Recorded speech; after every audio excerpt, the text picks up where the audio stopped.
Reparations now. Greetings. This is Brother Jumoke Ifetayo, your host of the Reparations Now podcast. And we are very excited today. We're sitting here in Texas, and we're sitting here in the middle of Juneteenth celebrations. Juneteenth actually being on June 19th. However, there have been celebrations from this past weekend, and there'll be more celebrations this week and this weekend coming up. So we thought it would be good just to talk a little bit about Juneteenth and reparations, as we happen to be here in Houston, Texas. And so we want you to take a minute and like and subscribe to our video, to our YouTube channel. And we want you to support Reparations Now podcast and share it with other people. Leave a positive comment. And so, again, Reparations Now podcast has been about sharing with you primarily about activists who are doing the work right now to advance reparations on the ground. And so, as I said, we're really excited about our guest for today. Our guest, and I know this comrade on a very close level. We've worked together in this movement. She is the national chairperson for the new Black Panther Party. She's also the current president of the Provisional Government of the Republic of New Africa. And to me, I think of her as one of the fiercest soldier warriors that I know, coming in the spirit of Harriet Tubman, coming in the spirit of the Nanny of the Maroons, coming in the spirit of Assata Shakur and other revolutionary warriors, Sister Nzinga, Ya Santawa, and others. And so I have much respect for her leadership, for her bravery, for her courage, for her organizing skills, and what she has brought to this movement. So I'm talking about none other than President Krystal Muhammad. Black power. Black power. Free the land. By any means necessary. Yes. So we're gonna we always begin the show by just asking people to tell a little bit about their background, what you feel is important for people to know about you, and as well specifically how you got connected to the reparations movement. Well, first of all, I would like to thank you, Brother Jumoke, for having me here on this program. Reparations Now podcast is a very important podcast for our people because in this time with so much negative information being put out and so many distractions put out, we believe and know that this broadcast that you're doing is what we call proper propaganda. You're putting out the right information. In fact, what you are doing is an antidote to some of the institutions of wannabe white supremacy that want to see our people in last place. So thank you not only for having me, but thank you for having a program with such important content. To answer your question, I got involved in the Black Power movement at the age of 19. This year I made 52. So do the math. So that's over 30 years. I started out in the movement as an abolitionist against the death penalty. I kind of stumbled into it. I was at Texas Southern University. At the time, I was an undergraduate for political science, and I was looking to go to graduate school as an attorney.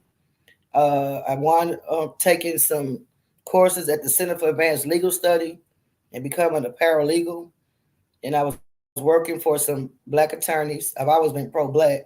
I come from a family of people who instill Black excellence. We have all levels in our family from, my grandparents on both sides having cafes in Louisiana to having their own businesses.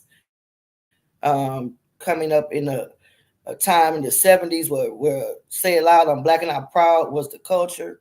And then, coming up into my teenage years, seeing, the crack epidemic hit our communities.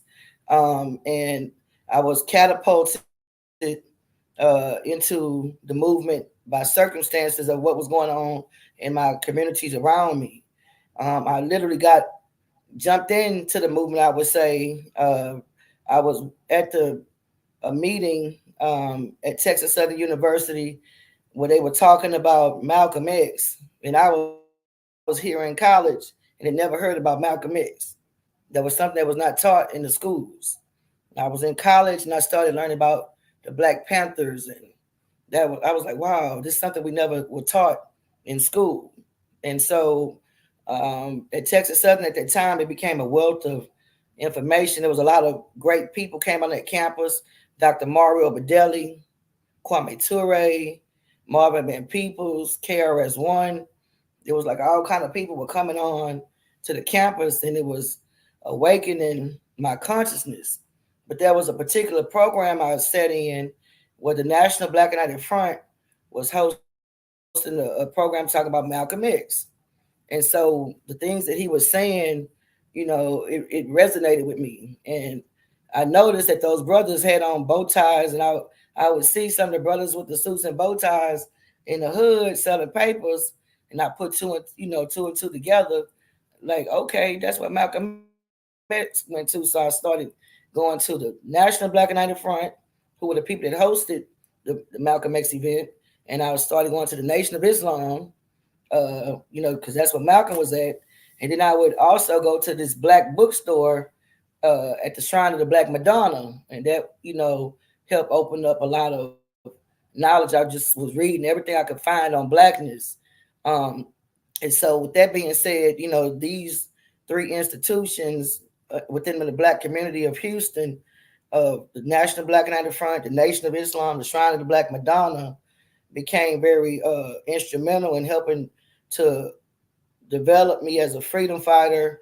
I was able to, be around the black theology at the Shrine of the Black Madonna. And then I was able to be around the black theology at the Nation of Islam, but I was also around black activism at the National Black United Front. And then there was another place that we would go to called the Shape Community Center. We would call it our embassy, where we would different speakers would come through, like Ashura Kwesi, um, uh, Renoko Rashidi, Stokely, Steve Coakley. So this was like in the 90s when it was like this black consciousness was going on. And so all of these things were taking place, and not only was I interested in getting knowledge, after a certain point I was like, yo, we got to do something about this, because once you become conscious, it automatically is going to trigger you to evolve and become activists. At least that happened with me. I went from just not being conscious but having knowledge of information, but I wanted to do something about it. And so as I got involved with the different movements like the death penalty abolition, in particular, that we were fighting for the stopping the execution of Gary Graham, Shaka Sankofa, he changed his name to. But like I said at the time, this is like 1991 to 1993 when I'm coming into my consciousness. So in 93, here I am, undergraduate at Texas Southern, wanting to become an attorney, and I found out that they had the death penalty going on. And I was like, what? They got the death penalty going on in these day and times? And I did my research. I found that they were basically just focusing on black people. And I did my research. I found out that it was a continuation of lynching, but it was state sanctioned lynching. And I found it ironic that I'm going to this courthouse working as with these attorneys. And every time I came up to the courthouse, it was like a line wrapped around the building with mostly black people, then Mexican people. And every now and then you'll see white people. But I go into this courthouse, there's white judges, white district attorneys, the majority of the people. And so this system of racism, not only in the courts, in the police departments, in the educational systems. As I come into my consciousness and my activism, I wanted to do something about it. And as I started getting engaged, and I found out how corrupt this system was and how corrupt this society was, I eventually evolved into a revolutionary. But that came about more so when I met the Black Panther Party. And ironically, when I met the Black Panther Party, that was in 2002, 2003, almost 10 years later, me coming into my consciousness, my activism. But let me go back. When we were working on the death penalty abolition, trying to stop the execution of Shaka Sankofa, you know, I witnessed the power of the people with our organizing. I witnessed the people stop Shaka Sankofa being executed over 5 times from the time period of 1993 until 2000, when George Bush was trying to be president. He was a governor at the time. I witnessed, you know, the fact that despite the fact that he had all of these overwhelming uh, evidence of innocence, I found out that the Supreme Court said innocence didn't matter so long as you had a day in court. I'm like, what kind of justice is that? If you innocent, it doesn't matter because you had a day in court or you missed a filing date. And I started seeing the hypocrisy of the legal system, and it turned my stomach away from focusing on law. I was more attracted to the organizing part, where we were organizing and, organizing at the Capitol, organizing on campuses, organizing in the streets. That I was more attracted to that part of the movement. And so I pivoted, and and the knowledge that I was getting about Black pride and Black consciousness from the nation, from the shrine, from the Black United Front, uh, over the years and doing the activism work. So I met, while I was on campus, Dr. Mario Bedelli, and he was talking to us about reparations. And I was like, what do you mean? He was like, we are, not only should we be getting compensated for what happened to us and what's going on with us as a people from chattel slavery, but it's still going on and it needs to be repaired. We need to fix this. And it needs to, those who got us in this condition are responsible for fixing it monetarily, socially, because all the wealth that this nation has, they got it from our ancestors. Our ancestors worked for free, day and night, by force, raped. Talking about men, women, children, beat, kidnapped, treated in every humane you can possibly way can think of. And then when I realized that it's still going on, it's just a new way that helped to fuel my organizing even more. And despite how we would go to the DC, to the Capitol, to the White House, to the city council meetings, to the governor's mansion, to the district attorney's offices, our condition has not gotten better to today. In 2024,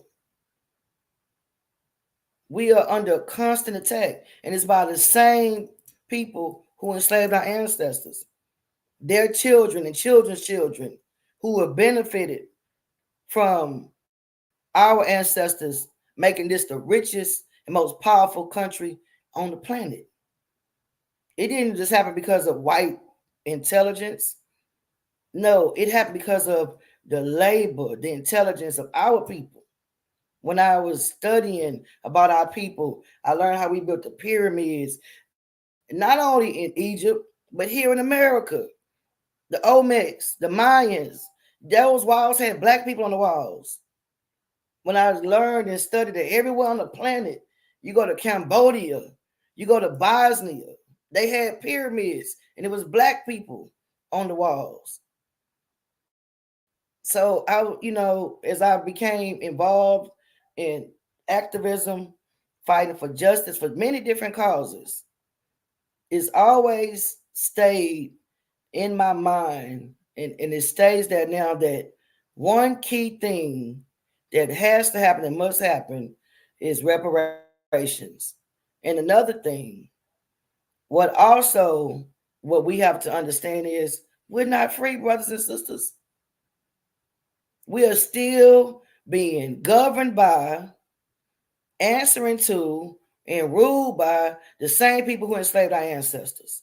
Let's keep it real. We might not be in chattel slavery, but we're still being ruled by. Well, let me take this back. A lot of us are not still in chattel slavery, because chattel slavery still exists with the criminal and justice system, with the prison system. So that was another issue, that I come to realize. And so, to some in 30 years, as much Sure. as I So, can, well, I what? want to paint a picture of what has driven me and got me to this point. And, uh, I would, like to answer any questions that you have. But what I wanted to stress is that I've been through evolution, and I'm steady going through it. And what I wanted to say is I went from coming into consciousness, becoming an activist, becoming a revolutionary, and now as president of the Republic of North Africa, I'm focusing and evolving into becoming a nation builder Very and good. helping us to develop and realize and actualize our true freedom and liberation, which is only going to come from us being our own system of governance, having our own self-determination on everything from education to economics to hospitalization, until we are doing this on our own and separate from the people who enslaved us and keep us under attack under this modern day warfare, until we separate and have our own self-determined nation, we are not free. Yes. We have a symbol and we have some privileges, but we're still being ruled by those who enslaved us. So yeah, that's a good place. Oftentimes, when people talk about Juneteenth, um, and I see Juneteenth T-shirts, sometimes they'll talk about Juneteenth. Uh, the they'll talk about the date of American independence, July 4th, and then they'll say June 19th, 1865. Our independence. So let's correct the record on that. What say ye? You say, oh, well, I got something for that. June 19th was, in fact, a day that happened in history when 2 years after Lincoln did the Emancipation Proclamation, in which at the time he was the president of the Union, the South had succeeded. But when he did the Emancipation Proclamation, 2 years after that, the people, our ancestors in Texas, got the news of it. So Texas, kept the chattel slavery going on the broad span 2 years after the Declaration of Emancipation was initiated by Abraham Lincoln. Um, However, and there was also people talk about the Juneteenth, but you can't talk about Juneteenth without talking about 40 acres and a mule, because there was the Sherman Land Act, that was martial orders, or I should say the right term, but Field General order. Sherman, field orders, field orders that we were, upon our emancipation, our ancestors were supposed to receive 40 acres of land and a mule, which is the equivalent of, like, today, a tractor, to work the land. And with that, also there was an option for people who want to go back to Africa, to go to Liberia. So reparations and repatriation was key, and goes hand in hand with emancipation. So a lot of times people, and without having the land and a way to work the land, you know, we were robbed of any semblance of so-called emancipation.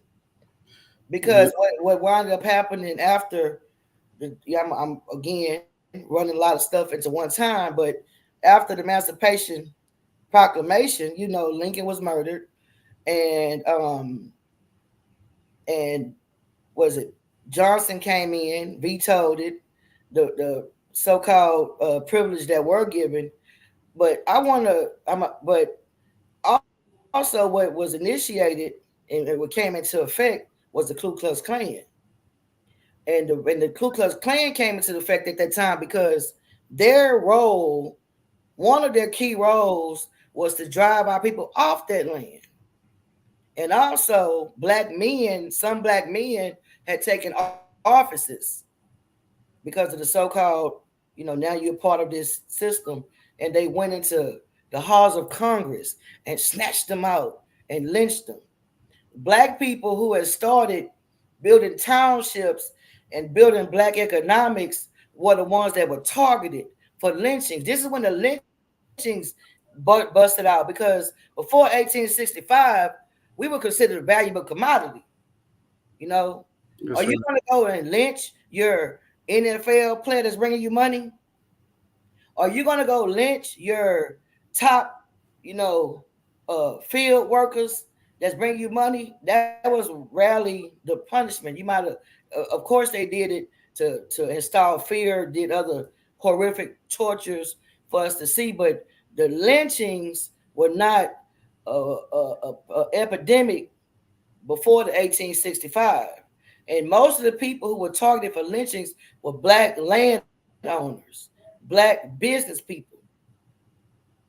And the same people who were previously the slave patrol evolved to not only become clans, but they also became the city guards, who evolved to becoming the police. So this culture of white terror on our people has never stopped. They just switched the uniform out or Yes, switched sir. the uniform up.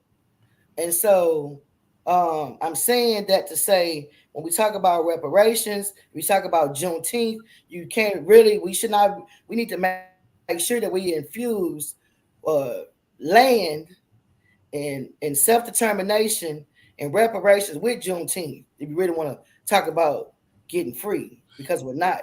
How can you, I want to say, the so-called 13th Amendment allegedly stopped slavery, but it said you could not be a slave nor an indentured servant. I want to keep that in mind. You got slaves, you got indentured servants, unless you commit a crime. So if you convict of a crime, you can become a slave again. This is the law of this land. Yeah. And then it's the 14th Amendment came about, and that put us back in slavery, because the 14th Amendment says, I'm paraphrasing, but it says that we're the subjects of this nation, this government. Well, what is the subject? You being ruled and governed by who? The same people who 2 years ago just said you was free. Man, we've been played. But this is what they don't tell us about. In 1862, the white people got reparations. Mm-hmm. In 1865, the white slave owners got reparations for losing their slaves. And this is how the white wealth is still in place today. It's research that'll show 25% of these people are getting reparations, have been getting reparations. They got land in 1862. That's supposed to be our land. Yeah, thank you. They Yeah. got money. Yes. Thanks for connecting those dots. And yeah, like I was saying, with the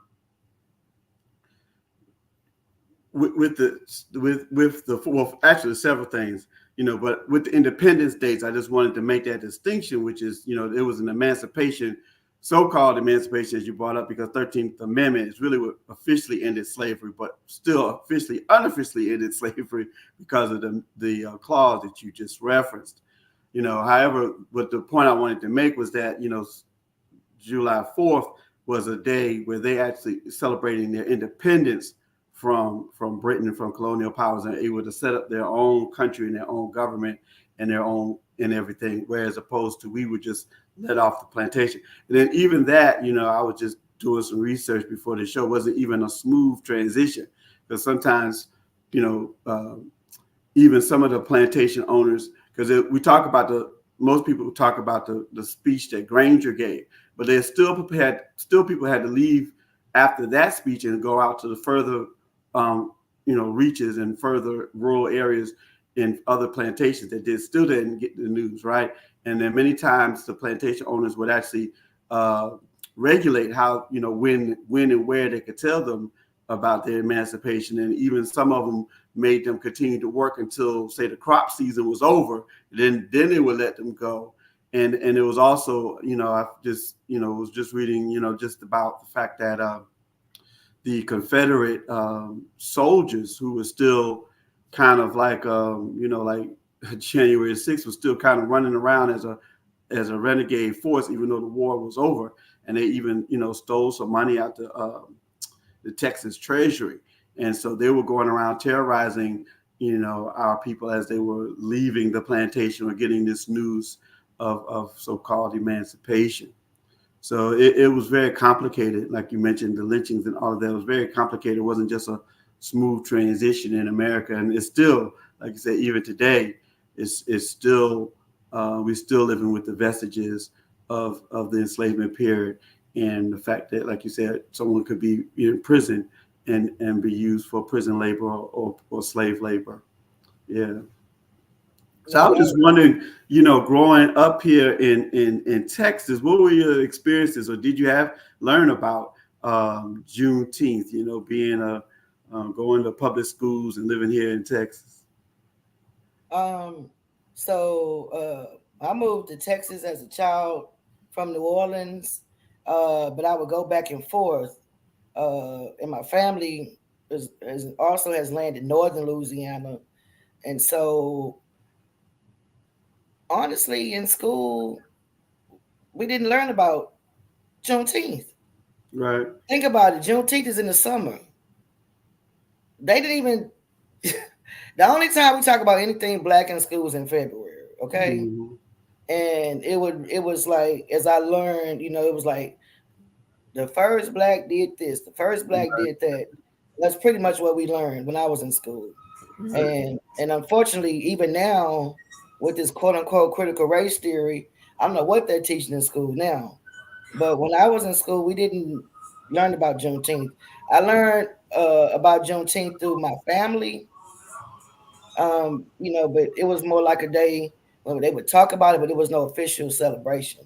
In fact, I have a brother who was born on June 19th, Juneteenth. So we were always aware of it, but there was no celebration that I knew of until I got up into my, like I said, into my 20s and into the movement. And then more people started hosting Juneteenth events.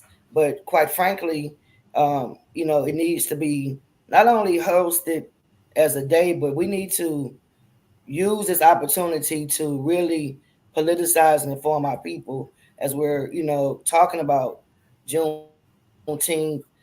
Because we'll look up. I remember a few years ago, and McDonald's, had a Juneteenth something, and Ben and Jerry's had some Juneteenth ice cream. It's like they try to commercialize and capitalize off of the idea of Juneteenth, but we really need to expand on it.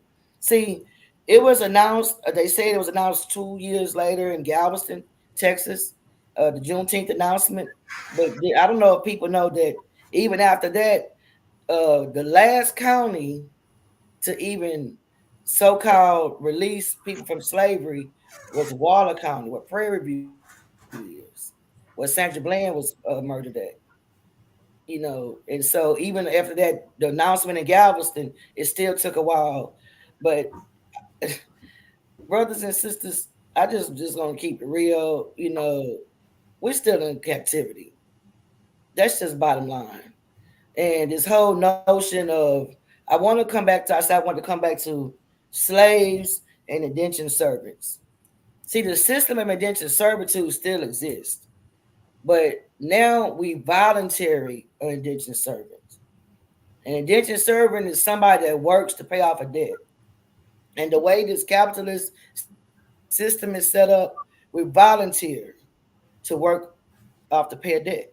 They have it set up to where your rent or your mortgage, you're going to be making enough money to pay your rent, your mortgage, get you some food, some clothes on your back. But, the way the capitalist system is still set up, most people are volunteering, debt servants. You're in so much debt. And so, also during chattel slavery, there was a social construct where there was the house nigga, the yard nigga, and the field nigga. And that's still in effect. And, you know, they came up with this concept where when you had individuals that were so in love with the people that they were forced to work with, were forced to work for on the inside, that they would turn against those in the field. And that concept still exists. How many of our people truly embrace or deal with the fact that this prison industrial complex has damn near 10% of our population locked up? And this only happened in the last 35 years since the crack epidemic was swooped into our community. Actually, prior to in the late 70s, the prison population across America was only 300,000. Now it's 3,300,000 in a 30-year period. Now, if we turn around and don't do something about what's going on, in another 30-year period, half of our population will be back in chattel slavery. If we keep doing and functioning the way we are and allowing those people who enslaved our ancestors to continue to be those who we go to try to get a job, to be to feed ourselves, then we're gonna keep degenerating, and our communities are gonna get worse and worse. Then we just need to be honest, and not only do we need to focus on what's really going on and be self-determined, we really need to take this issue of reparations to the next level. There are people who are organizing and doing different events in different cities about reparation, but there's also been some serious sabotaging going on, similar to what happened to us, our ancestors, or those people during the civil rights movement, when it initially was about equality and fighting against injustice, and then it got co-opted into integration. And we went from having our own black businesses, black everything, and assimilating and turning over all the independent uh, institutions, from the black hospitals, from the black schools, from the black everything, business communities. And now that we've assimilated, our communities have degenerated. As long as we are going to our open enemy to get a job, we turn over our children to them 5 days a week for the majority of the day. As as long as when you go and do a job interview, the majority of time you're having to go to someone other than your own kind to provide away from you, will remain in indentured servitude until we become self-determined, until we hold this government, these corporations, and these individual families who are responsible for our enslavement. We are really part of the problem. As long as we're comfortable with steady being in last place, constantly being the victim, we will have a problem. But I don't think that that's the way we're gonna wind up being, because there's too many people who I believe feel the way we feel, Brother Jamoke. We just gotta use platforms like this, and like we was talking to the other comrades that's in the background, helping us about how to reach and galvanize our people to. But yeah, that's partly the reason why we titled this presentation Juneteenth reparations, because we don't want Juneteenth to just be a holiday where it's just another cookout or festivals and concerts and things like that. We do know that when our ancestors in Texas found out about their freedom, some of them did organize celebrations to celebrate that, but they had to deal with the real harsh reality of how they're going to move forward economically and what they're going to do to survive in this new situation that they found themselves in.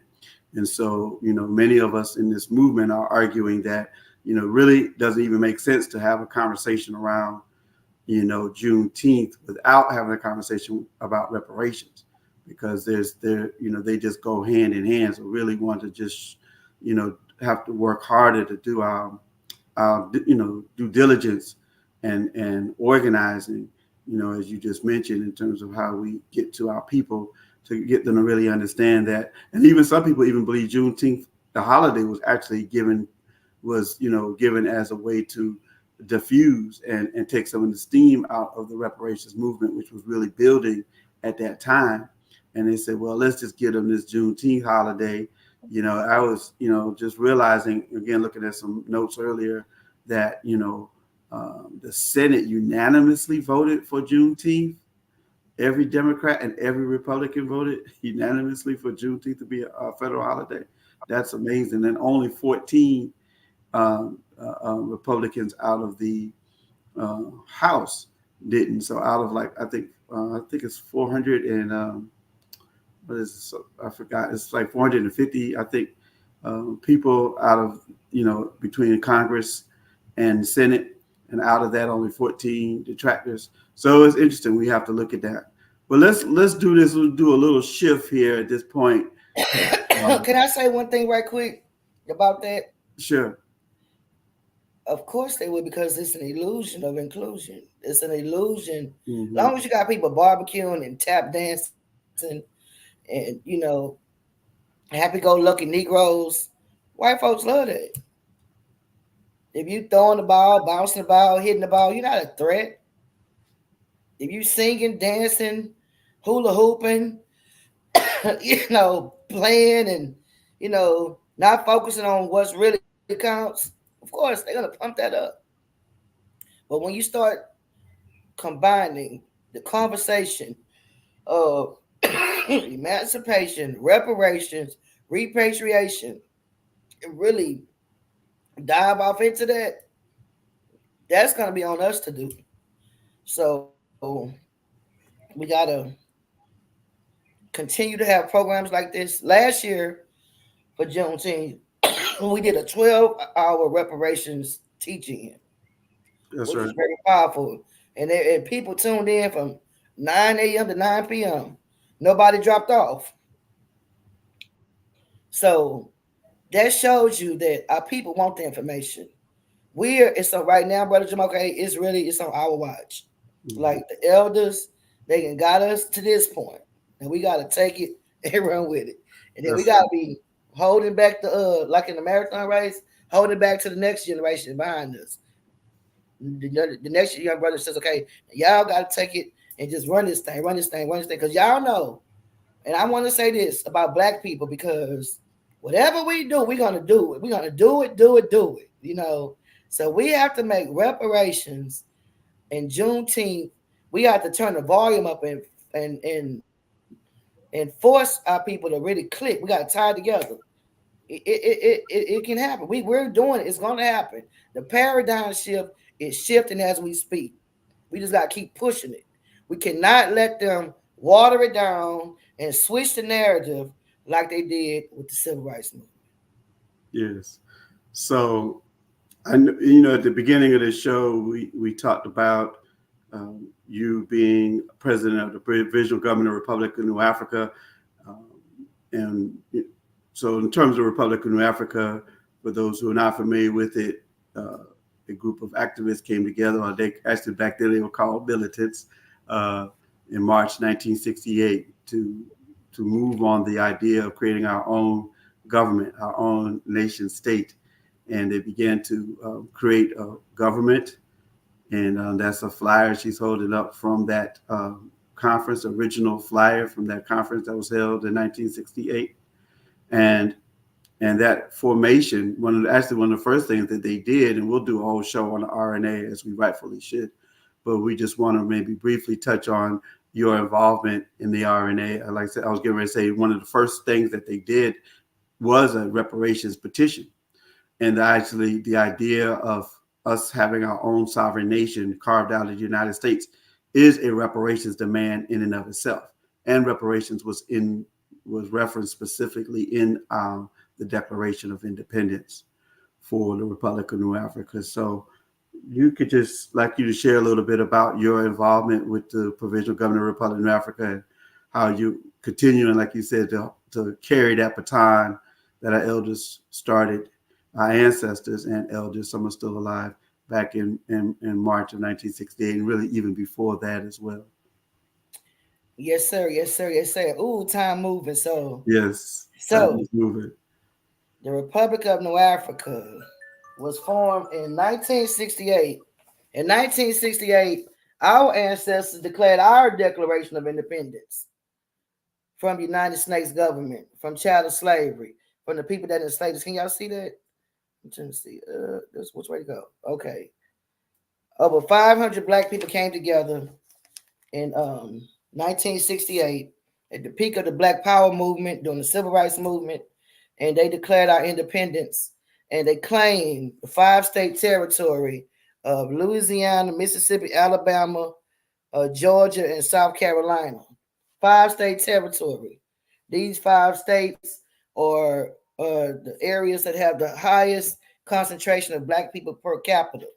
Also, it's some of the most minerally rich land that we have in this country, and it gives us access to the other world of South America, Central America, and Africa, and the Caribbean, and all of that. So they were very brilliant thinking.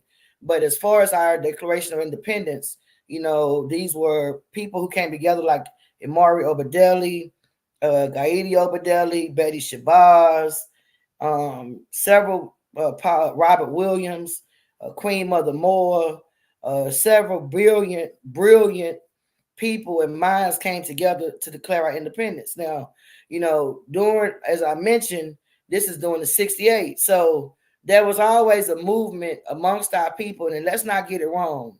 There's always been a movement of our people, of people who wanted to separate.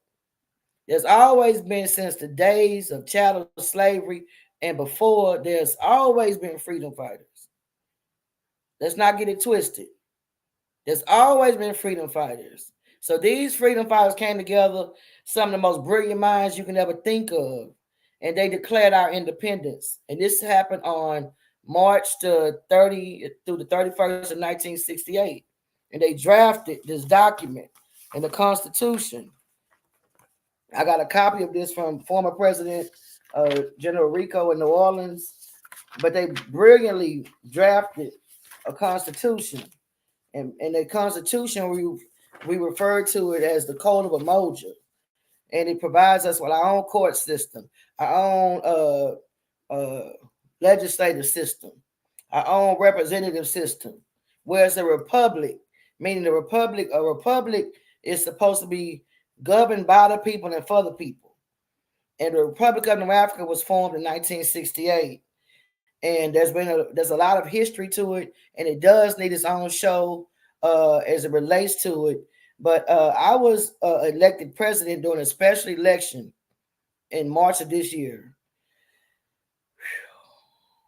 Less than 30 days later, my son, Kevin, died. So this is my first public appearance since that happened. I even had been president a good month before this happened to my son. And it took a blowout of me. But my son, I remember he was helping us get the flyers out, helping me get signatures done. not me, but the people that were working with getting the flyers out and the word out, helping to get, the signature to get me nominated, and my family and community, getting involved with helping me get elected. And it was so key because everybody that we went to talk to about the Republic of North Africa, they were so excited. They never really too much heard about it. Just like how when we talk to our people about reparations, I'm talking about this is a galvanizing point. Reparations is one thing that our people can focus on. Just like in the 1860s, everybody, it was our thing, what we wanted to do in the 1860s, end slavery. Now in the 1960s, what did our people want? They wanted to stop the abuse, and that's when the civil rights movement came about and the Black Power movement came about. Now on our watch, everybody, we need to focus on reparations. Reparations. They owe us everything that this country got. They got it from us. You know what I'm saying? They got trillions of dollars they spending right now on warfare. In Houston alone, at the county, every Tuesday, they chopping up $2 billion a month. Wait a minute. All this money that you guys have, why are our communities poor? Why are y'all locking up our brothers, mostly, and our sisters, and giving them 30, 40, 50 years for crimes of poverty? No, these people owe us. And the Republic of North Africa, that is a way, as I mentioned before, we must be self-determined. This is a nation state. We have declared our independence. Just like this quote unquote country was established over, a couple of hundred years ago as a nation state, we've declared a nation state and independence. I was elected. There's going to be a lot of, more to talk about that. I was elected in a special election after 3 runs for president. I first ran for president in 2014. We had a slate of comrades, and the president and the administration at that time, we got something like 400, over 400 votes to them getting 34 votes. But that previous administration, they did that. There's more to that. So, we again got involved in 2018. We were not allowed to take office in 2014, although we got the majority vote. That sounds familiar. That's something that this country does. But 2018, there was some shenanigans. But in 2023, the election of 2023, uh, I made my announcement to run for president as a write-in candidate. And within 2 days of me making my announcement, the administration put a hit out on me, on myself. You, Brother Jumoke, you're a former president of the Republic of North Africa. There were individuals that said that they wanted us to be assassinated on sight. The New Black Panther Party, myself, not because, and at the and simultaneously, the president at the time tried to dismantle the Code of Emoji, suspend the Code of Emoji. That was a declaration of war. Tried to suspend and disband the legionnaires, the military of the Republic of North Africa, and tried to cancel the elections and declare martial law. This happened on November 2nd, 2023. Well, being the freedom fighters and revolutionary where we are, we was like, that's not gonna happen. Not on our watch. So in December, we held a convention, a people's convention, because as I mentioned, this is a republic, and the color of emoji says that the people are the highest form of government. And if you can't get what you want from the legislature, and at the time there was no court, and the code of emoji said the people can convene a convention. So a convention was convened, and the crimes against the Republic of North Africa that the previous administration did by declaring martial law, trying to cancel the election, trying to suspend our constitution, and trying to order its citizens executed. And this took place by the then President Samayat and her Minister of Defense, Kofi Sonia Ali, with the complicity of their administrative legislator through the PCC. So the citizens, new African citizens, we said, no, that's not going to happen. We convened the convention, a declaration of uh, recalling those previous administration was put in place. They were found guilty by new African citizens, and the call was made for a special election. So under that special election, which took place in multiple cities around the country, I was elected president, and we have a new administration that was sworn in March. So we are only a couple of months out, but since then we have sent representatives to uh, a DC Bobby to the headquarters. Our Minister of Foreign Affairs went to the head of the African Union to petition for us to have observer status through the African Union. We've also had individuals organizing right now for getting information out, pushing a survey about a plebiscite.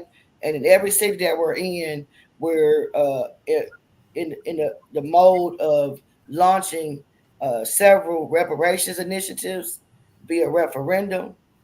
And of course, we are working to bring forth economic development in the various cities, not only economic development, but agriculture and import and export with some nations in Africa. So we're not going to lay a whole game plan, but I'm Yes. a summary of some of the things that are unfolding, and it's a very exciting time. I can honestly say, that I am still in a healing process of grieving my son, but one thing, every time I did a maneuver, my son made sure I would, he covered down, held the house down, and I'm wounded, but I'm still here in the battlefield. Well, You thank know, you, President Muhammad. We appreciate you, agreeing to do this interview, even though you're still in grieving mode. Um, and really respect you and respect your leadership and being able to, agree to even having this conversation with us today. So if you would just like to leave a way that people can get in touch with you as we wind down the show, and stay strong, sister. yes, yes. Well, first and foremost, I am the president of the Republic of North Africa, so I want to invite Black people. I'm very specific. Black people, melanated people, to go to our website for the PGRNA. And PG means provisional government, because until we actually get our nation state, it's a provisional government of the Republic of North Africa, been in operation since 1968. So go to pg-rna.org.